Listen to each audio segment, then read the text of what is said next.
elimu imekuwa imeangamia almost. Ikifika mahali useme machivu waende watafute watoto wapeleke shule kwa nguvu, this is not colonial time. Ni kwa sababu wazazi hawana pesa. Ni kwa sababu wazazi hawajui watoto waende wapi. Ile education, mwalimu huyu Shemeji alisema, was Minister for Education. We were certain about what to do. University funding was deliberate. We started Higher Education Loans Board, and I appointed the current governor of Baringo, by the way, was the first chief, Cheboy, I think Cheboy. Yeah, Cheboy was the first CEO of Higher Education Loans Board. Tukafanya mambo hayo. Education, we even had something I personally commissioned, and of course guidance wakati wa Mzee Moi, which we call ticket. Now, hii education system, walimu ukipelekea watoto hawajui curriculum iko vipi, wao wenyewe wanataka usaidizi. Now there's total confusion. I don't blame the Minister for Education. I blame his boss, because I may cause confusion kwa mambo yote haya. So we will be talking about education. Hatutakuwa walalamishi, tutakuwa tukiongea vile tutafanya. The first thing we shall do, we shall make sure education ya watoto wetu from the cradle, kuja nursery, which governor is trying to do, all the way to university, will be free education. Because hii pesa wamekula, hii pesa yote wamekula inatosha. Ingine wanafanya maajabu kusema mnapeleka nyinyi Singapore. Before you take people to Singapore, education is basic. You cannot take people the next step without giving them proper quality education. That will be our mission.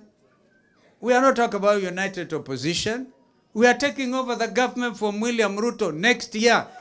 Ukame umeingia. Watu wetu wa Northeastern, tumekutana malori, Mheshimiwa Governor, Mheshimiwa Eugene, inabeba nyasi kupelekea Tangamia zisikufe, Mandera na kwingineko.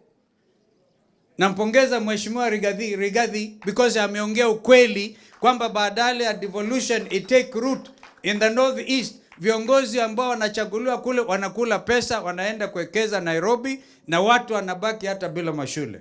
We will be going to Northeast, to Mandera, to Garissa, to Wajir, tuwapelekea angalau tuambie tuko pamoja nao.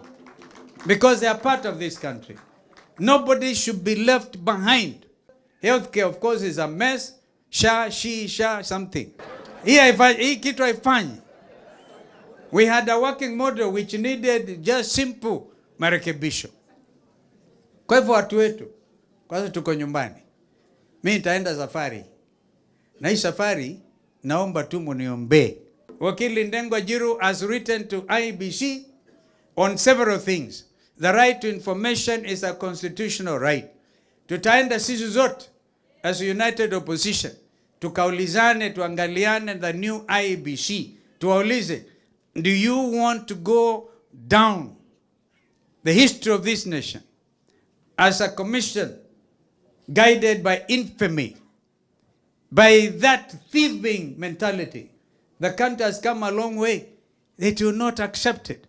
Therefore, Wakili has written the right of information. We want mtu anaitwa Maria, what's her name?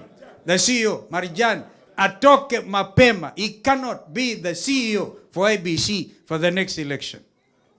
We also saying Smartmatic, they have been quoted upande wa Venezuela na kwingineko, messing up the whole nation, as what happened in 2022.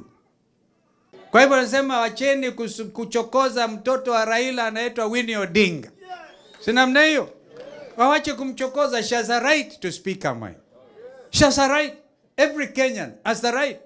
But William Ruto has realized, he thought that Luo Nyanza was going to go his way. I want to assure him, ODM will follow the majority where Kenyans want to do William Ruto one time.